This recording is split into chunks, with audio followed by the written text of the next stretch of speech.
as I was talking with Coach, you guys have kind of learned to win over the last couple of seasons. How do you carry over that momentum? What do you learn about what it takes to win on Friday nights that you can use?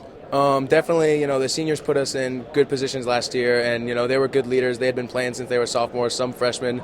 So we just need guys to step up and know, your positions aren't you're not, that's not your position. And you have to earn your position, and guys playing aggressive and stuff. So Coach was saying you guys graduated a lot of players on both sides of the line. So as a guy who has experience, what do you do to coach up some of the younger guys that are stepping into spots on the O-line, D-line this upcoming season? Yeah, losing those 4 guys, people are going to see that as a loss. But I think we got a couple good guys out there. They're a little bit smaller, but definitely fast and physical, and I'm not too worried about it. But so, it helps that we're going to be seen as underdogs and people aren't going to take us very seriously. But when you look at, having to replace Everett, having to replace Gavin, having to replace Mr. Kitt, a lot of guys that played a lot of football for Bluffton. Yeah. Who are some of the guys that are going to be stepping into those roles and we're going to be seeing on Friday nights making big plays for you? Definitely Hayden Nern at a quarterback. He's thrown some really good balls lately. More of a pocket passer. Kane Thornton, he's really stepped up. He's going to be one of our best wide receivers. Hayden Craighead, he's really stepped up too, making some plays in the scrimmages we've had. Cody Middlestep for sure, just how fast he is. Probably not going to be the more ground and pound team we were with Everett last year, but he's more quicker and finesse. So, what's the key to the hair game? Is it conditioning? Is it good genes? What is it? Conditioning and probably a little bit of good genes. This Bluffton team, as we talked with the last couple of guys, has really, you guys have turned the corner and expect to win now on Friday nights. What do you learn from the last couple of seasons that you can apply this time that's allowed you to have that success? Well, we just got to finish games, don't give up, and continue to just play with our hearts and work hard.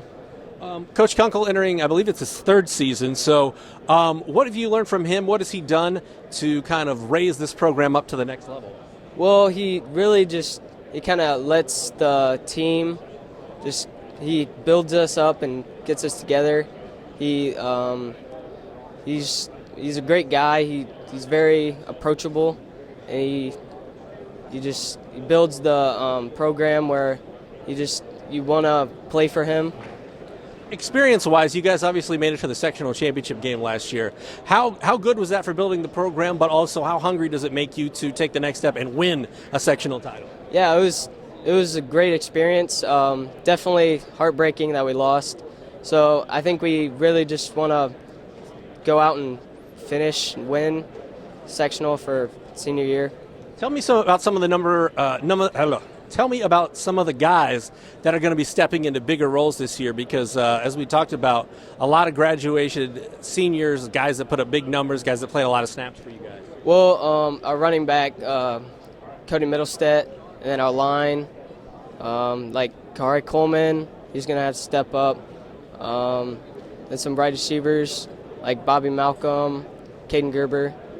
Final question, what is kind of the key to your season as a Bluffton team? Well, we're probably going to be the underdogs. No one's really going to expect us to win. We just have to believe in ourselves, play together, and just work hard. As far as this Bluffton team goes, you guys played in a sectional championship game last year. How do you continue that? How do you roll that momentum over to 2019? That's the challenge, right? 2018 was a great year for our kids, for our program, for our community, for our school. So the challenge has been, we want to make 19 as memorable as 18. So that's been the challenge moving forward. We got some obviously some big holes to fill. Anytime you lose 4 offensive linemen, you lose a 2,100-yard running back, Fab 15 player. There's some definite holes to fill there. But I like the culture that we have with our team, with our program. Like guys have bought in. They've shown up in the summer. They put the work in. It's going to be a matter of can we get that developed to where we want to get it by the time we get to week 9, week 10, hopefully to week 13, 14 would be awesome. So. Yeah, Everett Johnson, you kind of mentioned it, leading rusher in Bluffton history with over 2,000 yards last season. But Gavin King, Ethan Kitt, you guys have to replace a lot of guys that played a lot of football. Right. How do you go about doing that, especially at the running back position when you had such a bell cow for this offense? Sure. I really like where we're at skill position-wise. I have a junior class. I've coached them since they were in 7th grade. I coached middle school for 2 years, so I've coached them and the seniors between 4 and 5 years already. So there's a lot of skill there that we're going to develop. I think Cody Middlestead is going to step in for Everett. And I think he's going to surprise a lot of people. We had an electronic timer the other day at practice. He went 4.38 in the 40. So he's going to look a lot more like Brandon Lockwood from a couple years ago, kind of that quicker, maybe shiftier guy. At stepping in the quarterback position, Hayden Nern. Gavin was an athlete that we asked to play quarterback, and he did a lot of things with his feet. Hayden is a quarterback. So the offense, it might rely more on that quick passing game versus using the run to set our play action and passing game up. So it might look a little bit different this year, but like I said, from a skill position standpoint, I really like where we're at. That's where a lot of the strength of our team is. Now, if we can develop an offensive line, that's going to be one of the keys moving forward. In high school, I think one of the most important things is learning how to win.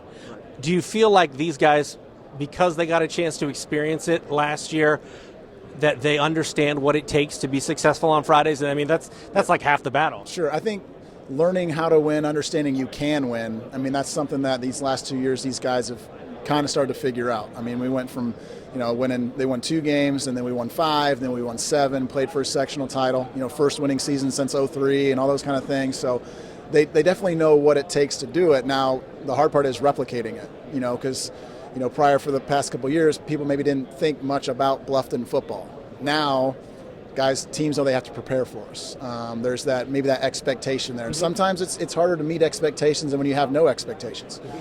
So that's been the challenge of if we want to take that next step and compete with some of the top teams in our league, like the South Adams, Woodland, AC, that's where we want to get to. Those are things we've got to do better of. It's preparing and expecting to be in and win those games.